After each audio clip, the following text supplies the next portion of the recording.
Ngoja tumalize wao. Asante mtumishi wa Mungu. Karibu sana. Asante. Mimi nataka kujua chanzo cha stagnation katika shughuli zangu zote ninazozifanya. Stagnation. Yani kama nimesimama hakuna kinachoendelea katika maisha. Okay. Na kweli bwana. Hakuna kinachokifanya kinakufa. Kinachokifanya akiendelee. Ndio. Akiendelee. Ndio. Ushawahi kubeba begi mgongoni? Naam. Ushawahi kubeba begi mgongoni kwenye maisha yako? Begi? Labda la daftari hivi hilo tu. Au begi labda na safi au na begi, nimeta begi hizi za mgongoni hizi.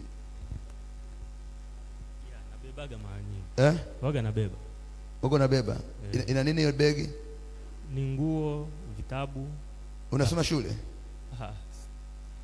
Ni nini? Mimi sisomi. Ile begi ina nini sasa? Mbona unalibeba? Hilo begi. Yaani waga nalibeba machache sana endapo nakuwa na safari, labda kuna nguo zangu na vitabu. Labda kipindi nasoma, labda niliwahi beba kipindi hicho. Okay. Ndio. Simaanisha kama begi ndio lina shida, hapana. Kazi kweli. Kwamba maisha yangu yamefanyaje? Every corner is stagnation. Baba, kila mahali aoni penye. Sio mwelekeo. Na unashangaa kile unachokifanya kinakufa. Hauoni njia. Nimejenga nyumba sijafanya hata finishing, imeishia hapo sasa hivi mwaka wa 7. Mwaka wa 7. Imebaki hivyo. Nyumba iko vile vile. Iko vile. Sasa sikia.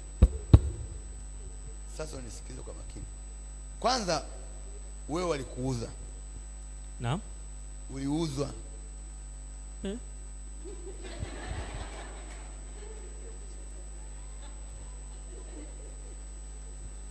Yani huyu bwana ameuzwa, yani amepigwa mnada.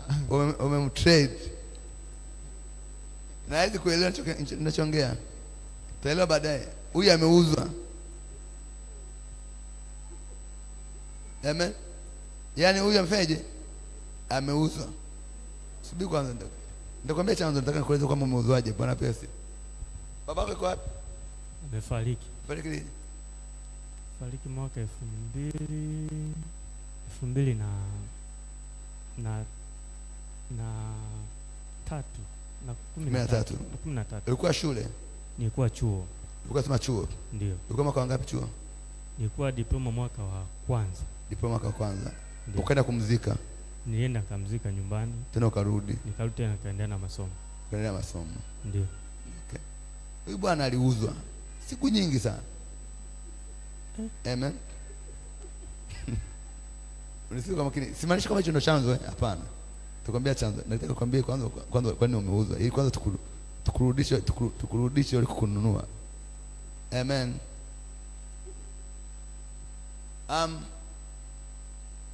Kwenye maisha yako ushakuwa na msibani zaidi ya msiba babako? Kwamba kwenye maisha yako ya udogo ushakwenda kwenye msiba zaidi ya msiba babako? Ushakuzuia msiba au baada zaidi ya msiba babako? Hapana. Kwa hiyo mara ya kwanza uliuzuia msiba babako? Ndio. Haujawahi kwenda sehemu yote ya mazishi au kwenye msiba wowote? Kipindi niko mtoto? Ukiwa kwenye ukubwa udogo wako, ujana utoto wako, haujawahi kuhudhuria, si ndio? Waga nahudhuria misiba. Sio kama sendi kwenye misiba, waga naenda. Wewe na amani. Nataka kuambia aliuzwa. Bwana bless. Na aliyemnunua ni mtu mbaya sana. Amen. Nakwambia chanzo kibaya. Lakini Mungu akusaidie.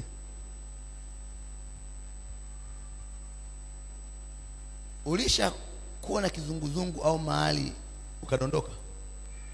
Sijawahi kudondoka. Okay. Huyu bwana aliuza miaka mingi iliyopita. Yaani kwanza kuuza peke yake aliuza miaka mingi iliyopita.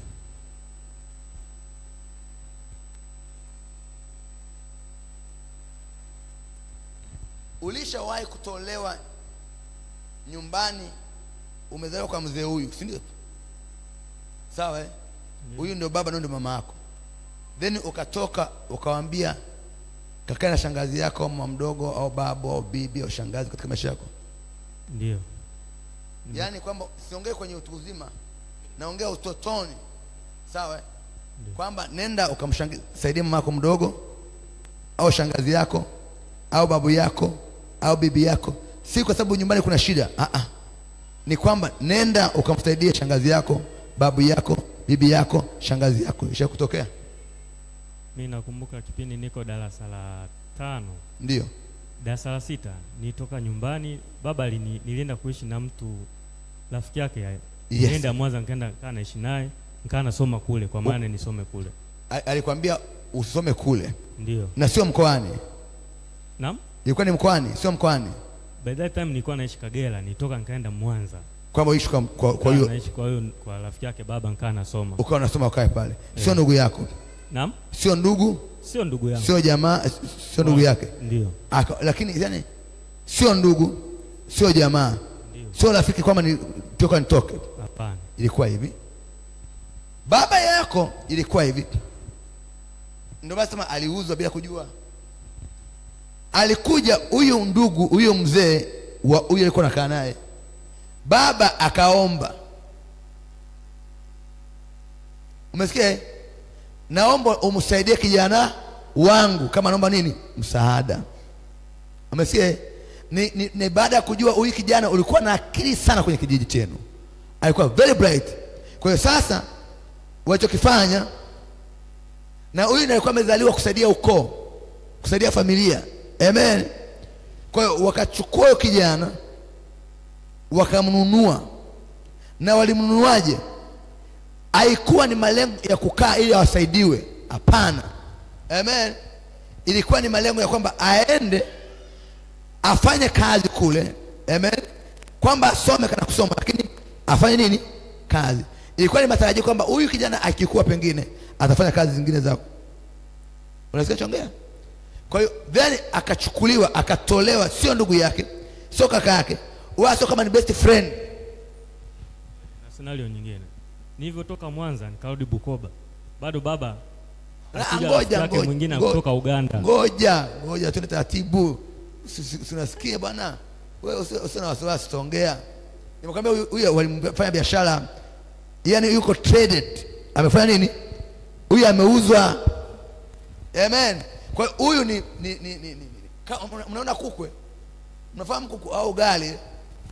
Ananunua obedi, likiisha wakati wake aliuza mahali. Anamuuza Ernest. Akimaliza Ernest anamuuza mwingine. Bwana apewe sifa. Sasa huyu baba yake alifanya mistake ya ajabu sana. Amen. Alifanya mistake ya ajabu sana. Na wakati baba yako anakuuza, sisi tumeruka kuuza, kukuazima, yani unajua hivi, mimi nilikuwa na ni kama mtoto wako tuna.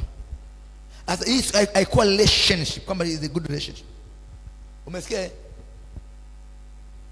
Kama wakati baba anakuazima, sisi tumeruka au anakuuza, Bwana pewe sifa. Ukifanya research, haidha baba yako alikuwa na mwanamke anampenda, sawa, ama alikuwa ana mke mwingine, sawa. Mazingira ya transaction hayo ni kwamba baba aidha alikuwa na mke mwingine pembeni au ameweza kuingia kwenye mke mwingine, au alikuwa na mke mwingine anaishi naye. Ni kweli. By that time naenda Mwanza. Ndio. Baba alikuwa ameoa mke mwingine naye.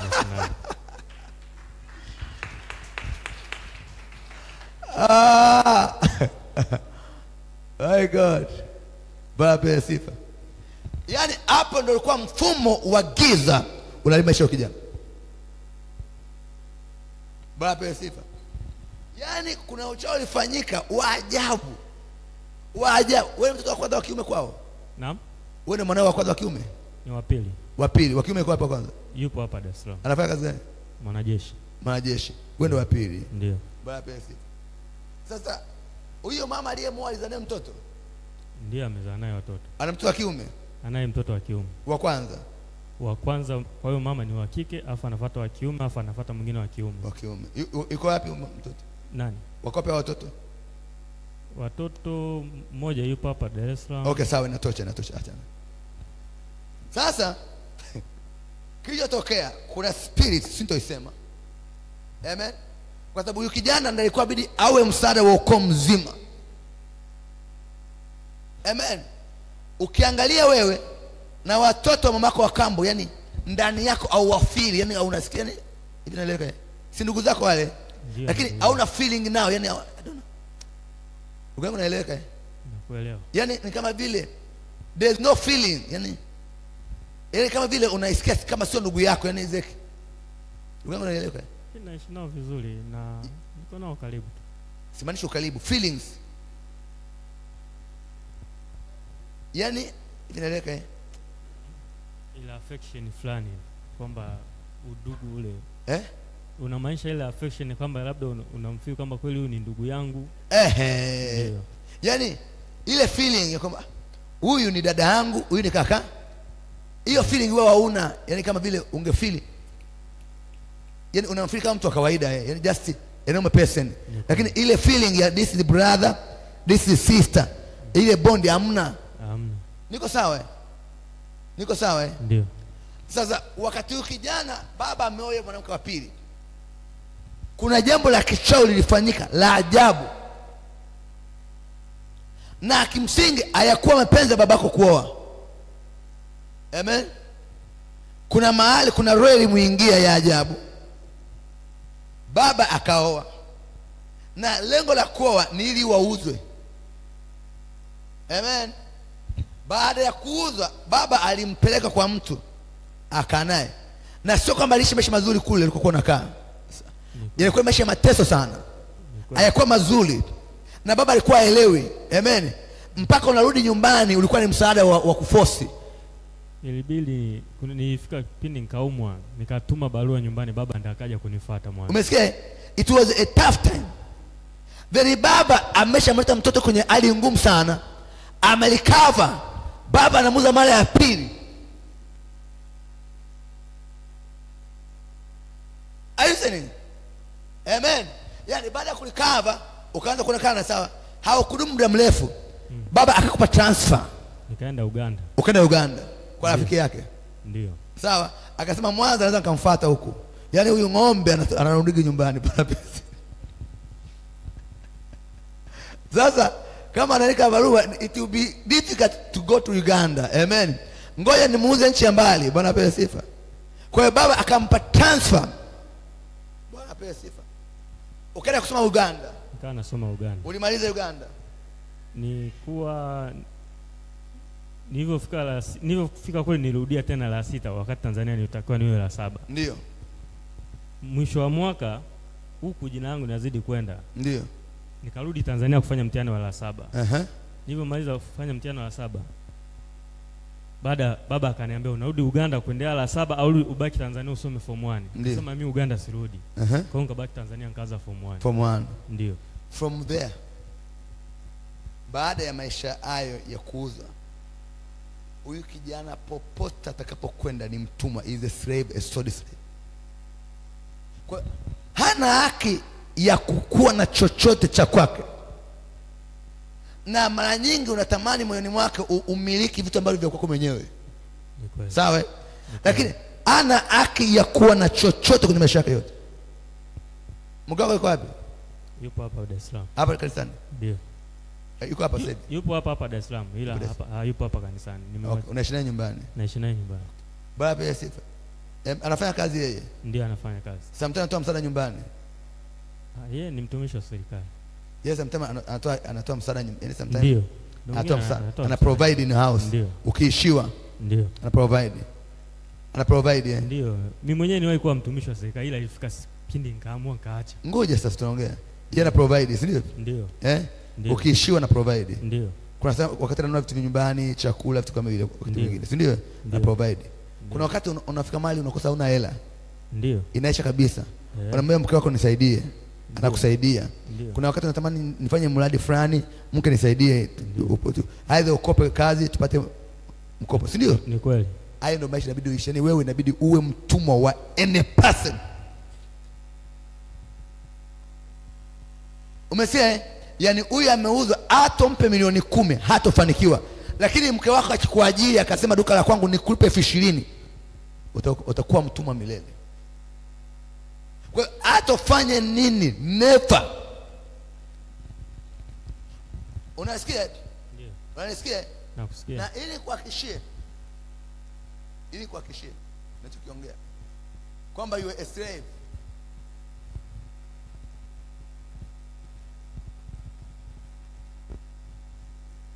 ni mbaya. Mtu amesoma na akili kashakuwa mtumishi wa serikali, ndio namwambia haustahili wewe. Amen.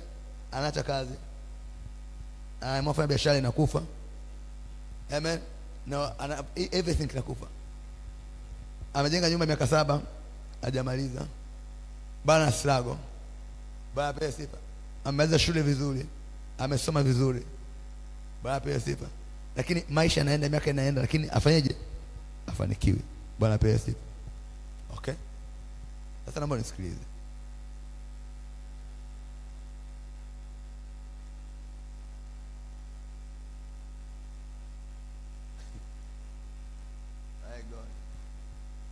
Mungu nako Yesu. Bwana Yesu asante.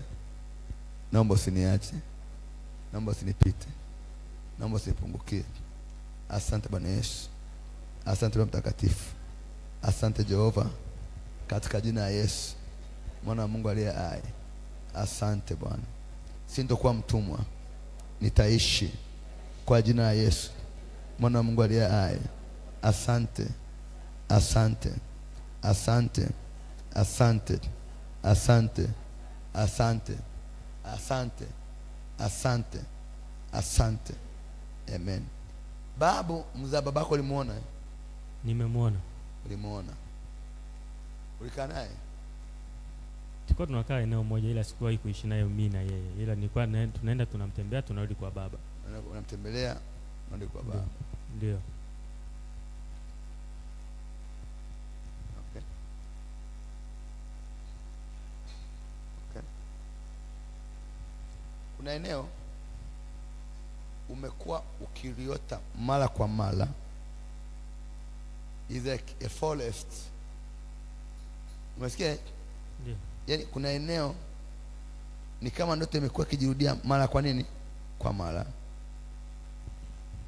Inahusiana na forest au msitu au shamba au poli au eneo, lakini ile eneo ni la kule kijijini, kule nyumbani kwenu, kule nyumbani. Yaani there's a place umekuwa unaiota kwamba uko sehemu, either ni shamba ama ni poli, but it is in the village.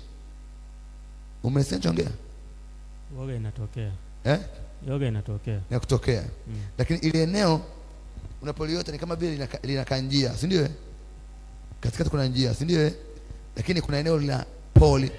Ile poli sometimes unaota ukiwa na watu wa zamani. Amen. Au mtu wa zamani.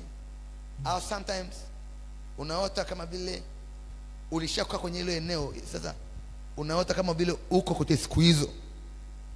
Sinaeleweka vizuri? Yaani you dream kipindi kile, labda uko unachunga ng'ombe, nitoe mfano. Sawa? Au uko kinga maji. Sawa? Yaani kwenye ile eneo, na ile eneo kuna mahali lina stones, ina mawe lina stones. Yaani ile eneo la poli ni kwamba lina stones, lakini upande mwingine I don't know, katikati there's something water ni kama vile inajesha, kuna maji. Niko sawa? Sikumbuki. Umekuwa unaota eneo gani unaota? Mara nyingi nikiota waga naota niko nyumbani, maeneo ya nyumbani hapo. Mara nyingi naotaga niko maeneo ya nyumbani pale. No. Hiyo nyumbani acha. Kuna eneo like a farm, like a poli, like a shamba. Amen. Au kumbuke? Sikumbuki. God bless you. Mungu akusaidie. Amen. Kwa sababu kuna agano ambalo linasumbua familia yenu. Amen. Ngoja mkumbushe. Kwenye historia, sawa? Kwenye historia. Pale nyumbani kwenu mnakokaa. Sawa? Ndio. Babu yenu alikuwa na eneo kama poli, kama shamba. Niko sawa Ndio. Na walikuwa nakwambia hivi, zamani kuna watu walikuwa naishi pale. Ndio. Washakwambia Ndio. Ndio. Hiyo shamba walikuwa nakwambia hapa zamani kuna watu walizaliwa hapa kwenye hilo eneo, kwenye hilo shamba. Lakini baadaye ikawa msitu, ikawa ni shamba. Ushakusikia habari? Sisi kwetu baba kuna sehemu alipopewaga na baba yake. Ndio. Waliamaga pale. Ndio. Baba akamenunua sehemu nyingine ndio akajenga tukaishi. Kwa hiyo pale limebaki poli tu hamna nyumba. Limekuwa ni poli sasa hivi. Karibu na kwa babu. Karibu na kwa babu. Ambako walizaliwa pale watu. Walikuwa naishi pale. Ndio. Haujawahi kuota ndoto ukiwa mahali pale? Hapana. Pole. Bwana apewe sifa. Amen. So Mungu ananiambia utakapoondolewa hiyo roho ya utumwa ya kuuzwa, maisha yako yabadilika yote. Amen. Bwana apewe sifa. Kwa hiyo jiandae to be delivered. Utafunguliwa muda somo mrefu. Wewe maliza jamani. Bwana Yesu asifiwe. Amen. Mimi pia nina changamoto kwenye maendeleo yangu, narudi nyuma kwa asilimia kubwa zaidi ninavyopambana kufanikiwa. Shida ya kwanza inayokurudisha nyuma, wewe ni kijana mzuri, sawa? You a good man. Amen. Amen. Ila kuna mtu anaumia kwa ajili yako wewe. Ndio. Umesikia? Ndio. Kuna mwanamke anaumia kwa ajili yako wewe. Pote yangu umeelewa? Ndio, nimekuelewa. Aidha ulimwacha ama umezaa naye. Yani there are something of a woman. Ndio. Anaumia kwa ajili yako. Yuko wapi? Yupo mwanamke mmoja nilizaa naye. Ulizaa naye? Ndio. Yeye wakati amepata ujauzito wangu alikuwa ana mume alikuwa anaishi naye, ila walikuwa wametalakiana kwa muda, ambapo nimekuja kumpa ujauzito nikawa najua yeye hakuwahi kuolewa na alikuwa na watoto wawili, alikuwa anaishi na mume, alikuwa akinitambulisha kama ni watoto wa ndugu yake. Sasa baadaye nilipokuja kumpa ujauzito, kwa sababu mimi nilikuwa na nyumba tu kubwa ambayo nilikuwa nimepanga na nilikuwa nakaa sana kazini, naweza nikakata miezi miwili bila kukaa pale nyumbani. Kwa hiyo nikaona nimchukue akawa anaishi pale nyumbani kwangu. Kuna kipindi nilikuwa naenda sehemu ambazo labda ni mipakani, nilikuwa siwezi kupatikana kwenye mtandao. Kwa hiyo nilikuwa nikikaa huko kwa muda mrefu. Kuna siku ambayo mimi mama yangu alikuwa anaumwa, nimemleta pale nyumbani, alikuwa anaishi pamoja. Ikatokea yeye wakawa amepata msiba nyumbani kwao. Siku hiyo mimi nilikuwa najiandaa kwenda kazini, akanipigia simu kwamba tumepata msiba, naelekea nyumbani.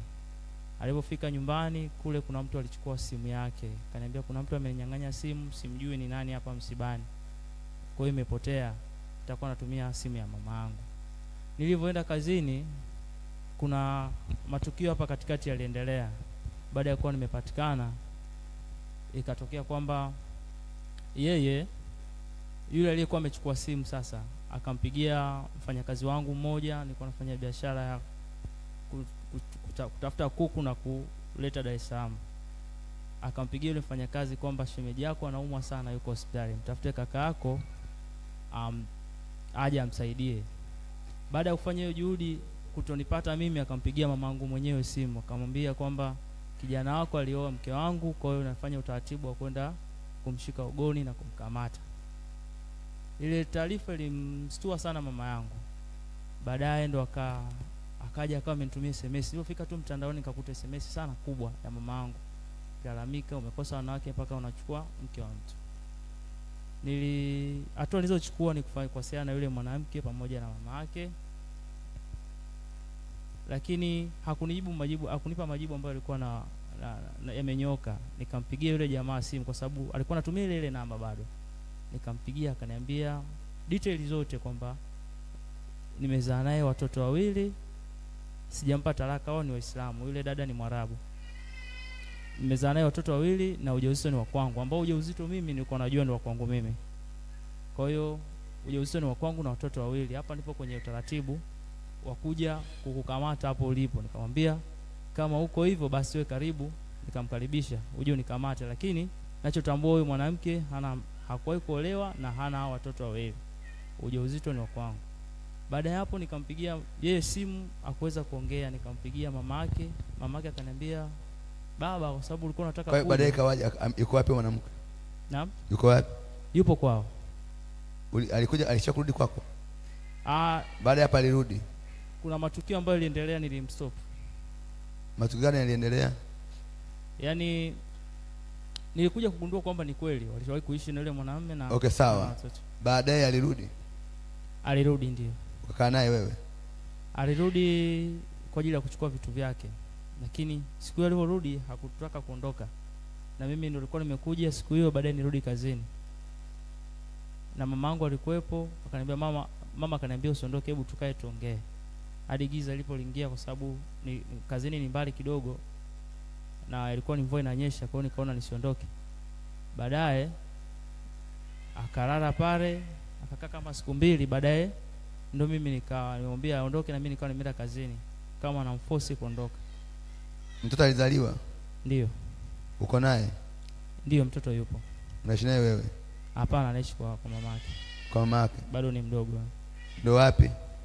Tabora. Tabora. Ndio. Ni mwaka gani huu? Ilikuwa ni mwaka jana. Mwaka jana. Okay, sawa. Ishi iko hivi. Kwanza ulikuwa kijana ambao leo ungekuwa bilionea. Ungekuwa na hela nyingi sana. Amen. Just nikwambia there are something of a woman. Amen. Hiyo biashara yako inaenda kufungwa kabisa mpaka ikawa zero, yani mpaka kuomba nauli kwa rafiki yako. Kwa kweli naomba niongee kidogo hapo, kwa sababu nilikuwa kipindi hicho, baada ya muda mfupi kama baada ya miezi miwili mitatu, mimi usafiri nao tumiaga kwenda kazini, natumiaga zile pikipiki kubwa ambayo nilikuwa nayo. Siku hiyo naenda kazini, alikuja pia. Siku hiyo naenda kazini ndo nilikutana na nyoka mkubwa sana barabarani. Alafu niko spidi, wakati wa kumkwepa ndo nikaelekea pembeni, nikagonga jiwe kubwa, nikadondoka. Nilipoteza fahamu kwa muda mfupi, lakini baadaye hiyo nyoka sikuiona. Na baada ya kama wiki mbili huwa na ice kwa ajili ya biashara, na yenyewe ilipata ajali. Bahati nzuri hapakuwa na watu, kulikuwa na dereva na watu wawili. Na hiyo ni kwamba dereva wao aliamua tu kutobeba abiria, wao wakaamua ondoke kurudi kubaki stand. Kwa hiyo matatizo kuanzia hapo, asilimia kubwa kwenye gari pia nilikuwa sijapata faida, kwa sababu nilinunulia huku Dar es Salaam, nimepeleka mkoani, nimefanya kazi, ilikuwa na miezi 4 bado mpya, na ilikuwa hajanirudishia hela, bado nikaendelea kupeleka kwa fundi kuitengeneza. Sijawahi kupata faida kwenye ile gari hadi mpaka leo. Nimepaki pamoja na gari nyingine, nimepaki, sijawahi kupata faida kwa gari zote. Okay, Bwana pesa. Just umekuja, just need a prophet. Kwa shida ya wewe kufungwa na kutofanikiwa ni mwanamke. Bwana pesa. Amen. Yule mwanamke na yule mume, sawa? Kwanza yule mwanamke ni demon, ni jini. Demon. Amen. Kwa hiyo naweza kusema akaogopa huyo, akashtuka. Naomba sikiseme is a demon. Kwa hiyo naweza kusema mkaona anadondoka ghafla. Bwana apewe sifa. Amen. Njoo hapa. Kapime damu. Umeshapima damu? Umeshapima damu? Ndio. Lini ulipima? Nimepima mara mwisho mwezi wa 12. Walikwambiaje? Salama. Siongee ugonjwa. Ndio. Hawajakwambia wingi wa damu yako? Damu wingi bado sasa. Hawajapima wingi wa damu yako. Yaani huyu damu yake ni 10 9 10 9 10 9. Mmesikia? Sasa huyo mwanamke alikuwa naye kwa tukio litokea, sisi tulisema baya sana. Amen. Na ndio anayekula maisha yake, anaenda kuomba mpaka chakula. Umesikia? Huyo nyoka uliomuona akuwa nyoka, sawa? Ndio. Ilikuwa lijini. Na utakapoanza kumuota mke wako, utakapoanza kumuota, jua ndio unaanza kuishiwa. Umesikia? Ndio. Kwa hiyo alichokifanya yule mwanamke na yule mwanamume aliyemuoa, mwanamume mwenyewe ni mganga wa kienyeji. Umesikia? Mke ni demon. Sitosema hichi kitu in public. Umesikia? Kwa hiyo leo Mungu atakachokifanya atakuondoa hii laana. Kwa sababu naona mwanamke yuko mahali kwenye jiwe analia uchovu ajabu sana. Na kama utakumbuka alisema hivi, anasema hivi, ili huyu afanikiwe mpaka rudi kwake. Umesikia? Vinginevyo hata maisha utayapoteza. Umeelewa? Lakini una amani uko kwa Yesu, maisha yanabadilika. Kwa hiyo mwambie akaroge sana, nakupa miezi miwili, kila kitu kitarudi kwako. Everything. Amen. Coming again. I give you February and March. All things will be restored. Kila kitu kitarudi kwako, kila kitu. Utaanza kufanya biashara, itagrow. Oh my God. In Jesus' name. Praise God. Sema mwanangu. Jesus. Bwana Yesu asifiwe. Amen. Kwetu kuna changamoto kwenye familia yetu. Kila mwaka mwezi wa pili tarehe 14 lazima mtu afe. Nani anafuata sasa? Mwezi wa pili ngapi? Kila tarehe 14 mwezi wa pili. Kwa hiyo mwezi ujao nani anakufa? Sasa nilikuja Jumapili hapa, uliniombea pale mbele. Ukaniuliza Asumani ni nani? Ndio. Nikasema simjui. Lakini baada kutoka kanisani nikawapigia ndugu zangu simu. Nimeenda kanisani kwenye maombi. Nimeulizwa Asumani ni nani? Nimesema mimi simfahamu. Kwa sababu sina rafiki Asumani, sina ndugu Asumani. Ndio. Wakaniambia Asumani yupo. Ndio. Ni mtu alikuwaga ni mganga wa kienyeji miaka hiyo. Exactly. Yaani hata kama hujaniambia nilikuwa nakwambia hiyo kitu sasa. Hiyo ndio kinachowaua. Sawa, ndo maji. Ndio.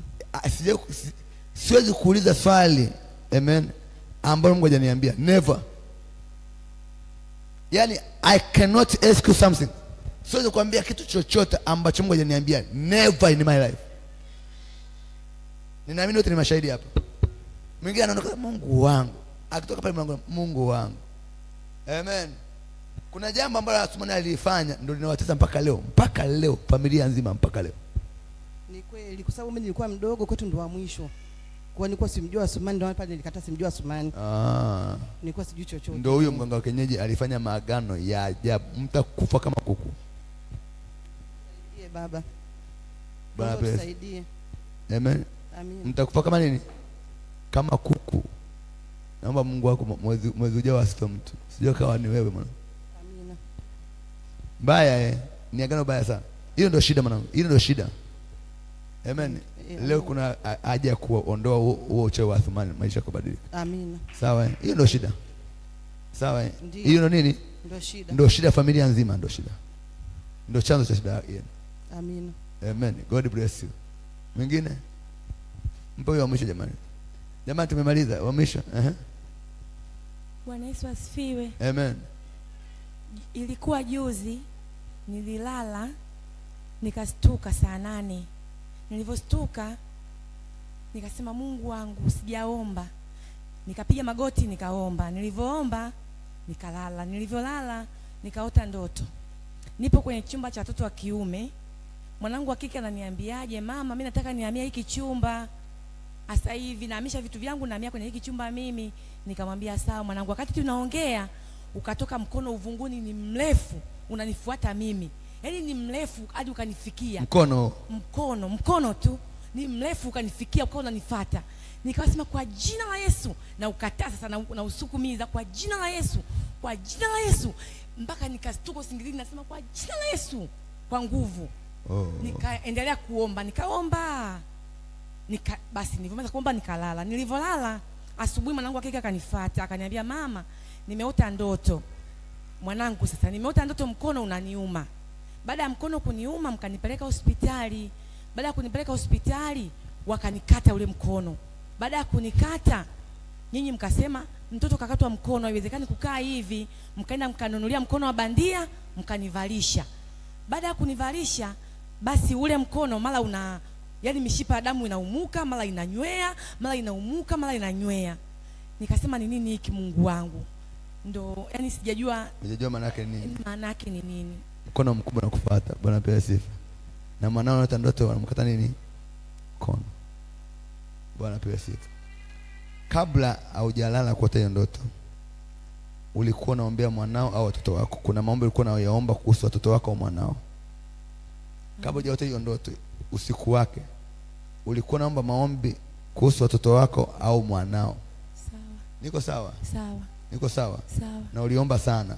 Sawa. Ukawa unasikia hasira? Amen. Amina. Unaombea mwanao au watoto wako? Niko sawa? Sawa. Sasa Mungu alikuwa anakupa kinachoenda kutokea na nini? Bwana apewe sifa. Amen.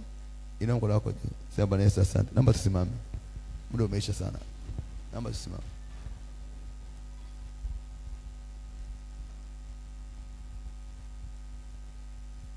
Then ukajikuta uko kwenye chumba cha watoto nini? Wa kiume. Unataka kulala kwenye chumba cha watoto nini? Wa kiume. Ndio. Na mtoto wako anataka kuhamisha vitu kuja kwenye chumba. Amie. Kwenye chumba cha watoto wa kiume.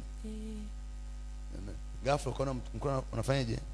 Mkono unatoka uvunguni unanifuata. Unakufuata. Mrefu mno. Na ukashtuka kwanza kuomba. Unaokemea huo mkono. Nikawa ukemea na usukuma hivi. Okay. Sawa pa. Ina mkono wako jisema Bwana Yesu. Nakushukuru. Naomba usiniache. Naomba usinipungukie. Neema yako iwe pamoja nami. Katika jina la Yesu, Mwana wa Mungu aliye hai. Asante Bwana Yesu. Asante Mungu Baba. Asante Roho Mtakatifu. Nimekusikia. Asante kwa majibu ulionipa. Damu yako ikanifunike katika jina la Yesu, Mwana wa Mungu aliye hai. Baba asante. Kuanzia leo maisha yangu hayatakuwa kama ilivyokuwa. Kuanzia leo maisha yangu hayatakuwa kama ilivyokuwa. Amen. Huo mkono ulichokiota ndivyo kilivyo. Amen. Amina. Ulikuwa mliota ndoto kwa wakati mmoja. Mkono kufuata na mwanao naota unamkata nini? Mkono. Nyumbani kwako kuna vita ya ajabu sana. Amen. Sawa. Nataka nieleze maana ya hii ndoto na kwa nini imetokea. Amina.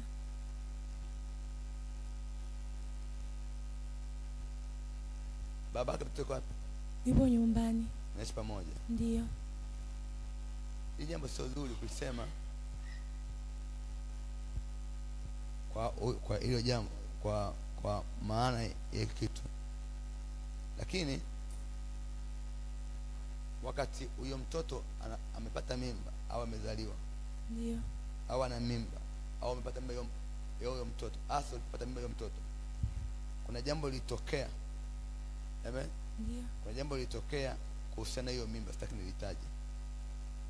Unataka utafakari ukumbuke, sawa eh? Sawa. Kuna jambo lilitokea uko na hiyo mimba huyo mtoto. Sawa. Unakumbuka? Unakumbuka? Sawa. Unakumbuka au ukumbuke? Niambie sikumbuki. Jambo lilitokea. Unakumbuka? Sawa, nakumbuka. Kama ukumbuke useme sikumbuki. Yaani ina haja nitakwambia. Unakumbuka? Kipindi nipo na ujauzito wa huyo mtoto. Kuna jambo lilitokea unakumbuka? Nini? Kipindi na ujauzito wa huyo mtoto nilikuwa naishi kwa dada yangu. Lakini kipindi nipo mjamzito nikawa nasikia moyo unaenda mbio. Yaani mbio mno. Lakini hapana. Ngoja kueleza kilichotokea. Huyo mtoto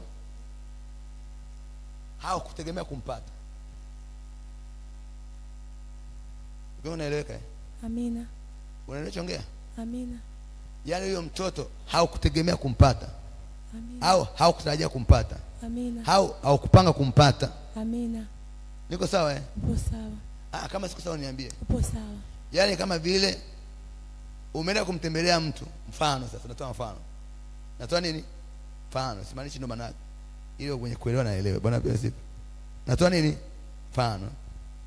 Umeenda kumtembelea nini? Mtu. Sawa? Ndio ukapata mimba.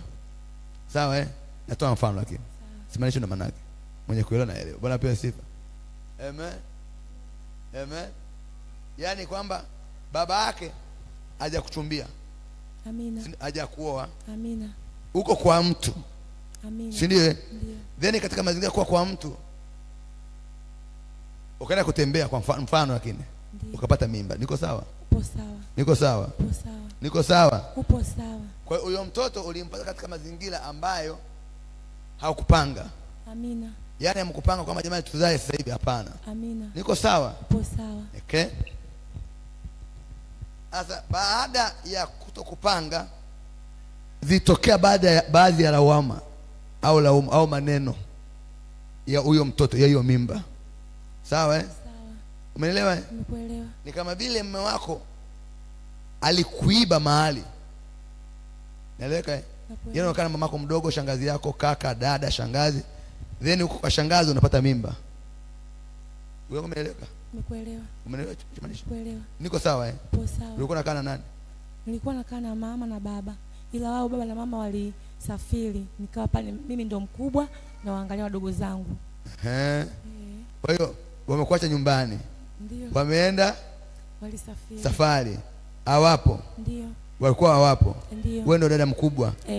Waliporudi ndio nikawa mjamzito. Mjamzito. Huo ujauzito ulipatia nyumbani kwenu? Ndio. Kwa mwanaume.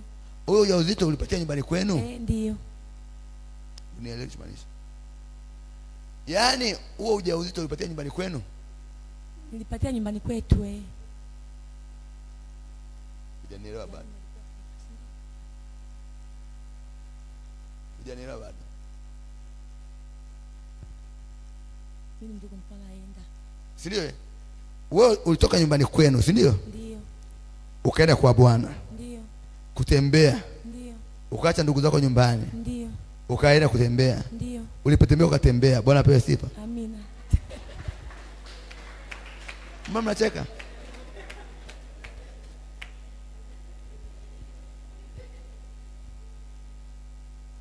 Sinema yake?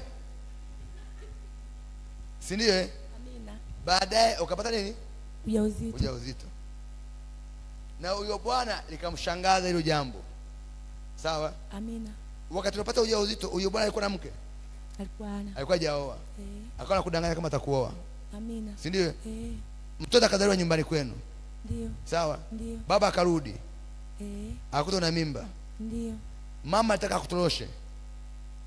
Yaani mimi nilivyokuwa mjamzito, nilisafiri, nilienda Mbeya.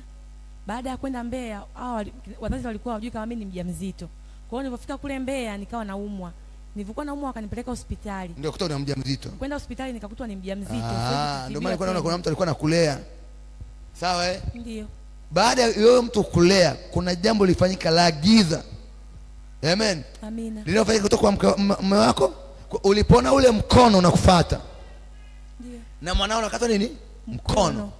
Huyo binti usipomuombea, sema si ngomba. Amen. Amina. Ile laana kile ulichokifanya hicho, huyo mwanao usipomuombea sawa sawa, atakuwa kwa mama au shuleni. Umenisikia? Yaani anaweza akawa mwimbaji, si ndio? Anaenda kwa lugha mpya. Kuna mwimbaji anaimbaga hapa, unakumbuka? Baba pewe sifa. Yaani hii sio kunaenda kwa lugha mpya hii. Kuna mwimbaji anaimbaga hapa. Tunafikiri mtakatifu. Baba pewe sifa. Amina. Amen. Amina. Yaani aenda kwa lugha mpya wa Roho Mtakatifu. Hii ni ya kushughulikia. Yaani huo naomba nafunga. Huo mkono nao kushika na yeye amekatwa mkono. Akifika form 1, form 6, form 2. Amen.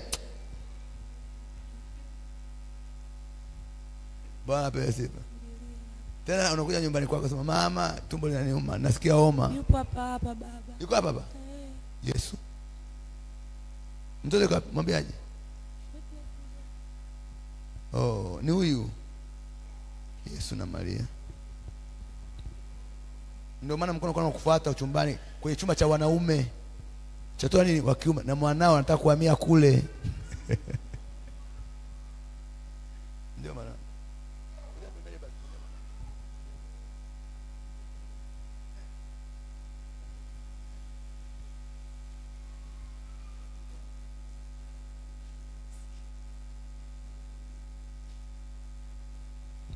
Sema. Tafutie fimbo.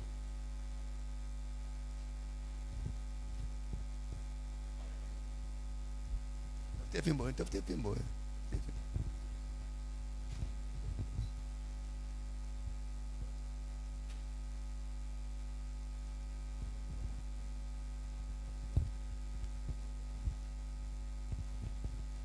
Ndio mwanangu. Bwana pia ni mbaya nataka nimsaidie.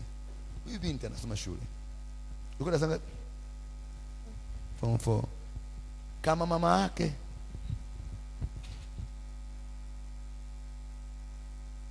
Sasa mama kwa hiyo sio vibaya, ana kijana anamtafuta, anafuatilia. I need to speak this. Amen. Na ni marafiki. Sasa ni marafiki, si ni ndugu. Ni marafiki. Elewa hivyo. Sema ni marafiki. Marafiki. Elewa, umeelewa? Amen. Marafiki. Bwana pewe sifa. Sasa huyo rafiki huyo, sana si ndio? Yule rafiki. Yule nini? Huyo anaomba anafunga.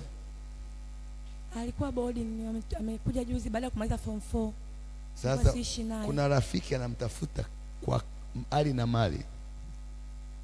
Si ndio mwanangu? Si ndio? Anamtafuta kwa hali na nini? Na mali. Yaani pasipo kujua ule mkono wako na ukufuata unakatwa kwa huyu. Nasema mwanangu. Sasa inabidi umuombe na utoe sadaka, umwambie Mungu, naomba tafadhali nisaidie. Vinginevyo yani hii sio kufunga na kuomba. Amen. Ili ni kupona wewe ili uyapone. Bwana pewe sifa. Amina. Usiponielewa mimi nitakuwepo. Amen. Sawa mwanangu? Umeelewa? Haya, Yesu oye. Bwana pewe sifa. Kwa hiyo huo ndio mkono unaokufuata kwenye chumba cha watu wa kiume. Na yeye anahamia kule. Amen. Kwa hiyo na yeye bila kujua utajikuta. Bwana asifiwe. Wangapi wamenielewa? Simama juu kanisa tumalize ibada.